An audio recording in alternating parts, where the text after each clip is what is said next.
अल्हम्दुलिल्लाहि रब्बिल आलमीन। अल्लाहुम्मा सल्लि अला सय्यिदिना मुहम्मद व अला आलि सय्यिदिना मुहम्मद व बारिक वसल्लिम। रब्बि इश्रह लि सदरी व यस्सिर लि अमरी वहलुल उक़दतम मिन लिसानी यफ़क़हू क़ौली। सुब्हानक ला इल्म लना इल्ला मा 'अल्लमतना इन्नका अंतल अलीमुल हकीम। सुब्हानक ला इल्म लना इल्ला मा 'अल्लमतना इन्नका अंतल अलीमुल हकीम। सुब्हानक ला इल्म लना इल्ला मा 'अल्लमतना इन्नका अंतल अलीमुल हकीम। अल्हम्दुलिल्लाहि रब्बिल आलमीन। आज से डिस्कशन वर्ल्ड वॉर टू के बारे में है कि one of the deadliest Wars of history. उसके तफसीलात देखने की कोशिश करेंगे इंशाल्लाह। तो सबसे पहले ये वॉर का जो स्केल था, यानी why was it the deadliest war, the scale of statistics देखेंगे कि वॉर में क्या क्या हुआ था। वर्ल्ड वॉर, इसको वर्ल्ड वॉर कहना इसलिए जरूरी है कि more than 100 countries were involve. Just imagine, actually theatre of war तो यूरोप में था, असल कॉन्फ्लिक्ट तो यूरोप में चल रहा था, बल्कि बाज लोग उसको यूरोपियन वॉर कहते हैं। अमेरिका और दूसरे कंट्रीज तो बाद में ज्वाइन हुए थे। लेकिन फिर भी चूंकि ब्रिटेन के कॉलोनीज थे और कॉलोनीज से आर्मीज मोबिलाइज हुई थी, और तकरीबन तमाम कॉन्टिनेंट्स इन्वॉल्व हो गए थे, तो more than 100 countries had participated and around 9 crore soldiers had been mobilized. 9 crore soldiers, it's not a small number. तमाम मेजर कंट्रीज इन्वॉल्व हैं, हर जगह से आर्मी, नेवी और एयरफोर्स तीनों इस्तेमाल हो रहे हैं। 9 करोड़ soldiers। और अजीब बात यह है कि there were about 7 crore deaths. अभी अजीब लगता है कि 9 करोड़ soldiers हैं, उसमें से 7 करोड़ डेथ्स कैसे हो गए। असल में यहाँ मसला यह है कि वर्ल्ड वॉर टू जो है उसमें सिविलियन कैजुअलिटीज के एतबार से सबसे बुरी वॉर पूरी दुनिया भर की अब तक की। इसलिए कि इससे पहले जितनी वॉर्स होते थे उसमें सोल्जर्स की डेथ तो बहुत होती थी, लेकिन सिविलियंस को हार्म नहीं किया जाता था। सिविलियंस को हार्म करने के इंसिडेंट्स बहुत कम होते थे और they were considered not any, nobody liked it. लेकिन वर्ल्ड वॉर टू में मैक्सिमम सिविलियन कैजुअलिटीज होते हैं, और इस 7 करोड़ में, which is about 3% of the world's population at the time, 5 crore were civilians. Army जो मोबिलाइज हुई है 9 करोड़, उसमें से आर्मी के डेथ्स, मिलिट्री वालों के डेथ्स 2 करोड़ हैं, बाकी 5 करोड़ वेर सिविलियंस। अब ये सिविलियन डेथ्स क्यों हुई और कहाँ हुई, कैसे हुई, इसके बहुत सारे वजूहत हैं। एक तो फॉर एग्जांपल जो हमने हॉलोकॉस्ट में देखा था, 6 million Jews were murdered, all were civilians, और वो कॉन्सेंट्रेशन कैंप्स में है, ड्यूरिंग वर्ल्ड वॉर हो रहा है, तो वो भी वर्ल्ड वॉर की कैजुअलिटीज में आ गए।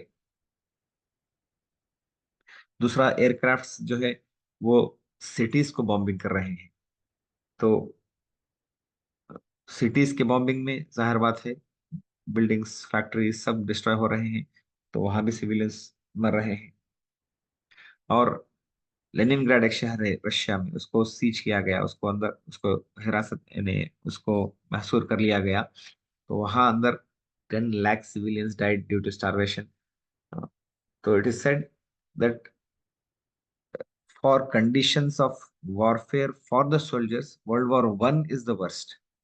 वर्ल्ड वॉर वन में हमने देखा था कि ट्रेंच वॉरफेयर है, तो ट्रेंचेस की हालत यानी इट वाज अनइमेजिनेबली बैड। तो सोल्जर्स के लिए, फाइट करने वालों के लिए सबसे बुरी हालत वर्ल्ड वॉर वन में थी, और सिविलियंस के लिए सबसे बुरी हालत वो वर्ल्ड वॉर टू में थी। तो 87 lakh prisoners of war, all are unimaginable numbers. बार बार इन नंबर्स को सुनने की वजह से we have become immune, but these numbers are very very large.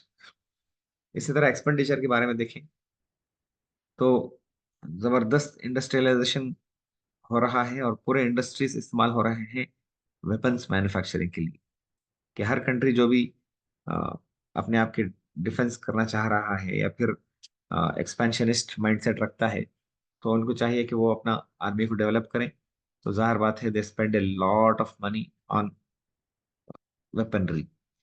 $900 billion collectively spent by all these countries. $900 billion in those days. आज के हिसाब से अगर देखें तो it was about 12 trillion dollars. $12 trillion, इतना सारा पैसा खर्च हो रहा है किस पर? आर्मी, नेवी और एयरफोर्स को डेवलप करने पर। और वर्ल्ड वॉर 1 में तो अभी एरोप्लेन्स शुरू शुरू के हालत में थे।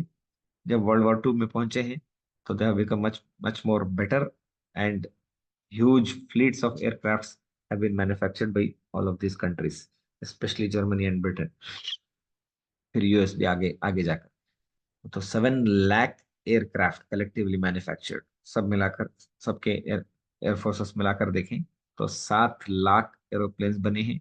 2.5 लाख टैंक्स और self propelled guns. World war 1 में टैंक्स एक्सपेरिमेंटल थे, अभी शुरुआत के इसमें थे, बहुत सारे प्रॉब्लम्स क्रिएट कर रहे थे। लेकिन वर्ल्ड वॉर 2 का मेजर लैंड फोर्स जो है, मेजर लैंड में जो लड़ाई हुई है, वो टैंक्स के जरिए से है। तकरीबन 2.5 लाख टैंक्स बने हैं। सबसे ज्यादा रशिया के पास, नेक्स्ट जर्मनी के पास, but German tanks were much much better than the Russian tanks. फिर इंशाल्लाह तफसीलात आगे आएंगे। Aircraft carriers. एयरक्राफ्ट कैरियर्स बड़े बड़े शिप्स हैं जो एयरक्राफ्ट जिस पर लैंड हो सकती है और वहां से टेक ऑफ हो सकती है। खुसूसन यूएसए ने, सिर्फ यूएसए ने 147 एयरक्राफ्ट कैरियर्स बनाए थे। और यूएसए के लिए जरूरी भी था, इसलिए कि it's far away from the field of war. कहीं किसी भी कंट्री को पहुंचना है तो एयरवेज के जरिए से ही पहुंच सकता है, एयरफोर्स के जरिए से ही पहुंच सकती है। नेवी में पहुंचने के लिए बहुत डिस्टेंसेस दूर हैं और लैंड का तो कोई रास्ता नहीं है। तो aircraft carriers only USA itself had built 147। दूसरे भी बनाए थे लेकिन यूएसए के मैक्सिमम। इसी तरह world war 2 is known for destruction of cities. Multiple major cities जो है वो रबल में कन्वर्ट हो गए, यानी 80%, 70% डिस्ट्रक्शन ऑफ इंफ्रास्ट्रक्चर हो गया इन बड़े बड़े सिटीज में, खुसूसन लंदन जैसे शहर में। की शुरुआत जर्मनी ने की कि लंदन में बमबारी हो रही है दिन में और रात में भी। और लंदन शहर में बमबारी हुई तो जाहिर बात है बिल्डिंग्स डिस्ट्रॉय होंगे, सिविलियंस डिस्ट्रॉय होंगे, पूरा इंफ्रास्ट्रक्चर का डिस्ट्रक्शन होगा। तो London, again Berlin, Hamburg, Warsaw Warsaw Warsaw Poland में है, हिरोशिमा नागासाकी एटम बम्स की वजह से, और फिर फिलीपींस में मनीला। तो ये तमाम कंट्रीज, ये तमाम बड़े बड़े शहर, ये तकरीबन 70 to 80% डिस्ट्रॉय हो गए थे। जिस तरह यहाँ इमेजेस में नजर आ रहे हैं कि बिल्कुल turn to rubble, nothing can be retrieve from those destructions. तो ये तो इम्पैक्ट था कि 7 करोड़ लोग इसमें मरे हैं और $900 बिलियन उस वक्त में खर्च हुए हैं, और मोर देन 100 कंट्रीज पार्टिसिपेट कर रहे हैं।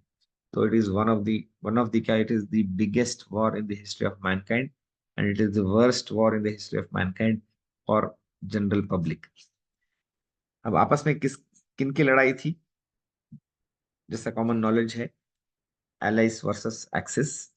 एलाइड ग्रुप में कौन है? United States, United Kingdom, USSR, China and France.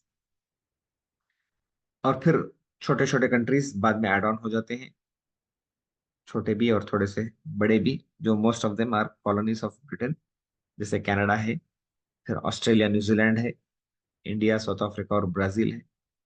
इसके अलावा बहुत सारे गवर्नमेंट्स इन एग्जाइल हैं।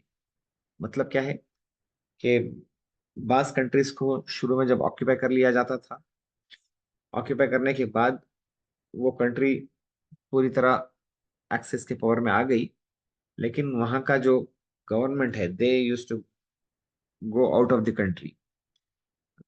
यानी मिसाल के तौर पर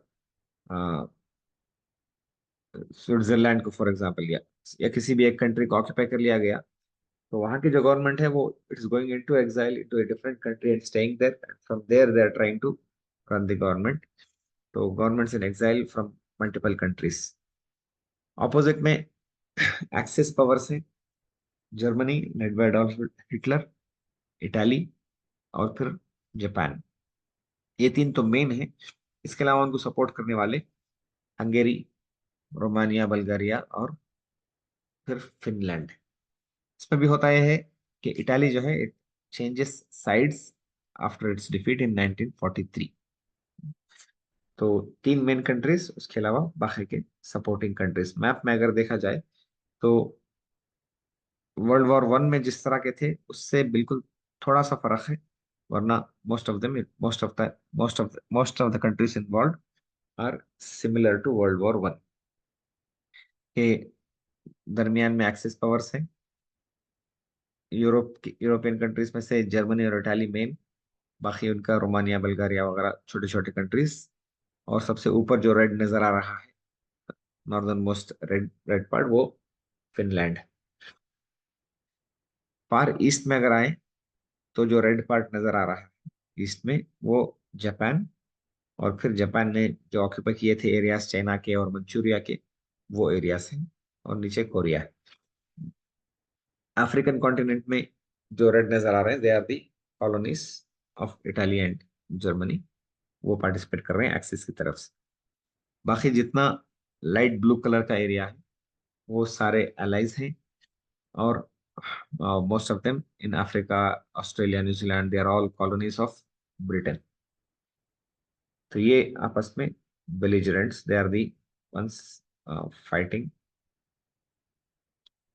amongst each other. Leaders, Axis powers के लीडर्स हमने देखे थे, जो तीन major totalitarian regimes. Adolf Hitler Germany का लीडर है, बेनिटो मुसोलिनी इटाली से, और जापान से। एक्चुअल में जापान में तो एम्परर था हिरोहितो, लेकिन the entire military was in the control of Hideki Tojo, जैसा हमने देखा था। तो एक्सिस की तरफ से ये तीन चार मेन लीडर्स। एलाइस में जो कंट्रीज हैं, उनके लीडर्स, ब्रिटिश पीएम, जब वर्ल्ड वॉर 2 शुरू हुई थी, तो it was Neville Chamberlain. He was the British prime minister. And लोग उसको वीक समझते थे। He was not able to control the situation. Finally, when things got out of hand, he resigned. And once he resigns, Winston Churchill comes to power, and he is regarded as one of the most uh, ruthless कहिए या फिर strong armed कहिए, strong armed politicians who went into the war full fledged, and uh, he and he was one of the instrumental in turning the tides. So Winston Churchill, British PM. US में Franklin D. Roosevelt. Initially, US was not involved in the war. Here, because of multiple reasons, it comes in, and Franklin D. Roosevelt is at the helm of affairs. USSR में Joseph Stalin, he is the dictator there, he is the leader there after Lenin. World war 1 के बाद Lenin power में आया था, Russian revolution के बाद। And once he consolidated everything after his death, the same thing was इन्हें और ज्यादा स्ट्रांग कर लिया गया था स्टालिन के जरिए से। फ्रांस में भी the first major country to lose out is France. तो फ्रांस में दो प्राइम मिनिस्टर्स गुजरे, एडवर्ड डलाडियर और Paul Reynaud. But once France was defeated, then Charles de Gaulle, he comes to the power, and Bharat भी he continues. So he plays the major part from France. तो ये leaders हैं अलग अलग countries के, world war 1 के, world war 2 के दौरान के। Coming to the causes of world war, क्यों हुई थी वॉर। बेसिकली बहुत सारे लोगों का मानना ये है कि ये दोनों वॉर्स एक कंटिन्यूम है। World war 1 is one of the reasons for world war 2, कि वर्ल्ड वॉर 1 में भी सेम थिएटर ऑफ वॉर है, सिमिलर कंट्रीज हैं, और कॉन्फ्लिक्ट्स और रेशियल डिफरेंसेस और आपस में जो पहले से चले आ रहे हैं रीजनल कॉन्फ्लिक्ट्स, वो सारे मौजूद हैं। तो that that same thing is continuing into world war 2। तो वर्ल्ड वॉर वन और उस वक्त में जो इंसिडेंट्स हुए थे, they become one of the first reasons for world war two. और अगर आप इंटर वॉर पीरियड देखें, इंटर वॉर पीरियड 20 साल का, 1919 से लेकर 1939 तक, तो ये 20 ईयर्स में भी कोई पीस का मामला नहीं रहा। हर जगह कोई ना कोई कॉन्फ्लिक्ट चल रहा है, आपस में मतभेद चल रही है, छोटे मोटे इश्यूज चल रहे हैं। तो it's actually a continuum, but it has been grouped into very very specific timelines, which is not actually correct. दूसरा रीजन उसका ट्रीटी ऑफ वर्साइलिस है। बेसिकली हमने ट्रीटी ऑफ वर्साई, बेसिकली हमने फर्स्ट वर्ल्ड वॉर के डिस्कशन में भी देखा था कि the conditions imposed were very very strict on Germany. Humiliate कर दिया गया था जर्मनी को। अ, पूरी रिस्पॉन्सिबिलिटी उन पर डाल दी गई, और रिपरेशंस पे करना था। रिपरेशंस मतलब they had to pay Britain and France and other countries expenses for the war. कितना? $31.4 billion, which is a very very huge number for that time. और पूरा इकोनॉमिक ब्लॉकेड, उनकी पूरी मिलिट्री को रेस्ट्रिक्ट कर दिया गया। They can not have an air air air force. Military इतनी ही होनी चाहिए, नेवी बना नहीं सकते। सारे कंडीशंस इम्पोज कर दिए थे स्ट्रांगली, जिसकी वजह से इकोनॉमिकली भी शट डाउन हो गया था जर्मनी का। तो it was a in a very very very strong treaty, very very very degrading treaty for Germans। तो उसको बहाना बनाकर जर्मनी में हिटलर को और दूसरों को मौका मिला कि उसको, the rules are very very strict, obviously they get broken. तो उसको तोड़कर they felt humiliated and they worked against it. Reparations का जहां मामला आता है, अगर देखें तो October 3rd 2010, अभी 10-15 साल पहले, तब तक this was the last payment made by Germany for world War one reparations. Germany made its final payment for World War One reparations on October 3rd, 2010. This payment was the last installment of interest on foreign bonds issued in 1924 and 1930, and repayment of the principal on those bonds. The final payment was worth $94 million।